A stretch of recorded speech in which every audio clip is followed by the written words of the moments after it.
Salaried employee के लिए HRA का प्रोविजन एक ऐसा प्रोविजन है जिसके अंदर आप इनकम टैक्स के रूल्स एंड रेगुलेशन को फॉलो करते हुए मैक्सिमम टैक्स सेविंग कर सकते हैं। अगर आप सैलरीड एम्प्लॉय हैं तो आपके एचआरए को प्रोविजन को समझना जरूरी है।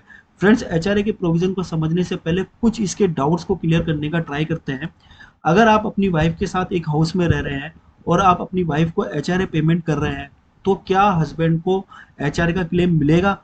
या वाइफ के अलावा मदर फादर किसी को भी आप पेमेंट कर रहे हैं तो क्या उसका क्लेम मिलेगा? फ्रेंड्स, बजरंग प्रसाद की एक ट्रिब्यूनल की रूलिंग है जिसके अंदर उन्होंने दो चीजें बोली कि सेक्शन 10(13) क्या बोलता है कि जो हस्बैंड है वो उस घर में रहना चाहिए और दूसरा उसका रेंट का पेमेंट होना चाहिए।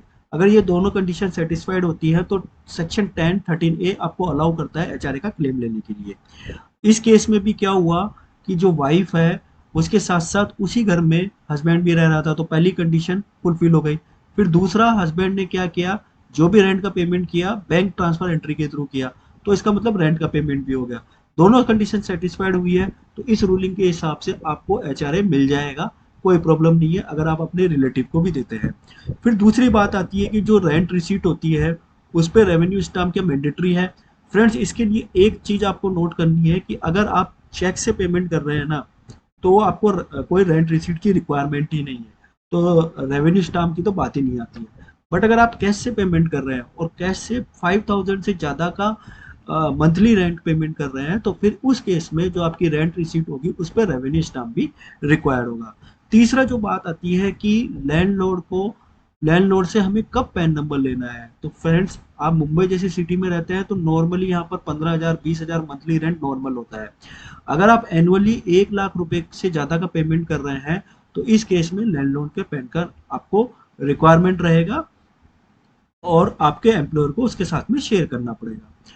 फिर एक और बात आती है कि जब एचआरए का क्लेम कर रहे हैं तो अगर मैंने कोई होम लोन ले रखा है तो उसकी डिडक्शन मुझे अवेलेबल होगी या नहीं होगी? एचआरए के क्लेम के साथ साथ जो कि रेंट पेमेंट के लिए होता है, आप डिडक्शन ले सकते हैं home loan interest as per section 24। ये अलग से आपको रेंट पेमेंट एचआरए के क्लेम के साथ साथ मिलेगी। मतलब सेक्शन 24 बोलता है कि 2 लाख रुपए का इंटरेस्ट आप पे करते हो तो सेक्शन 24 के अंदर उसकी डिडक्शन ले सकते हो। रेजिडेंशियल प्रॉपर्टी होनी चाहिए। इसी के साथ साथ प्रिंसिपल रिपेमेंट कर रहे हैं अंडर सेक्शन 80C के अंदर होम लोन का, तो जो भी प्रिंसिपल रिपेमेंट कर रहे हैं सेक्शन 80C 1,50,000 की डिडक्शन आप ले सकते हैं। इसी के साथ साथ 80EE और 80EE दोनों एक साथ नहीं ले सकते, ये वालियां इधर और इसमें से कोई एक डिडक्शन ले सकते हैं। तो मतलब एचआरए के साथ साथ आप ये तीनों डिडक्शन भी क्लेम कर सकते हैं। फ्रेंड्स, इन डिडक्शन को क्लेम करने के लिए बस आपको 3 कंडीशन सेटिस्फाइड करनी है। जो सैलरीड इंडिविजुअल है वो एचआरए का पार्ट होना चाहिए उसके सैलरी का।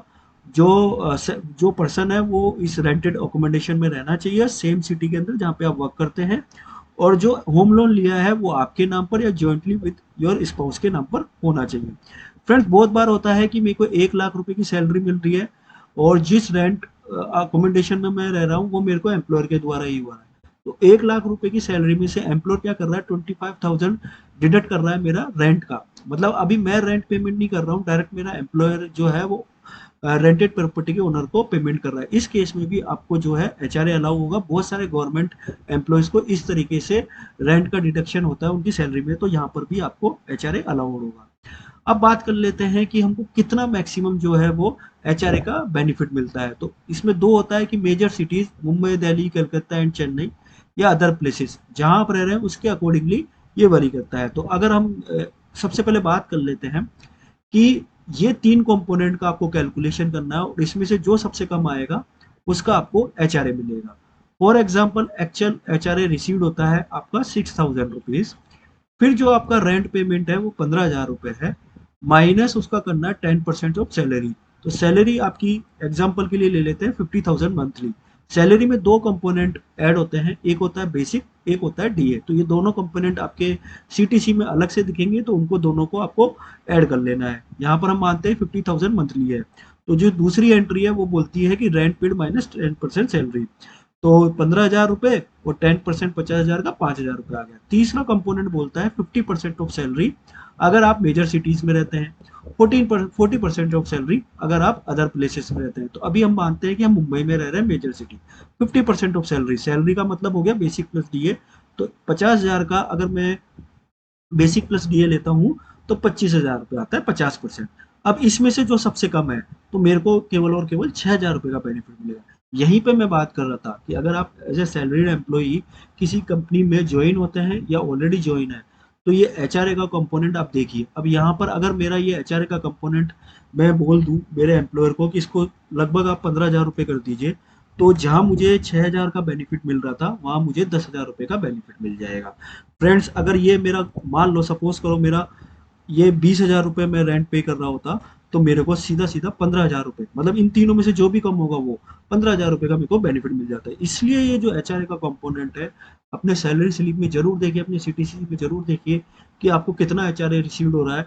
अगर वो जो आप रेंट पे कर रहे हैं उससे कम रिसीव हो रहा है, तो इसको तुरंत की तुरंत आप एचआरए को अपने एम्प्लॉयर से बोल के मॉडिफाई कराइए।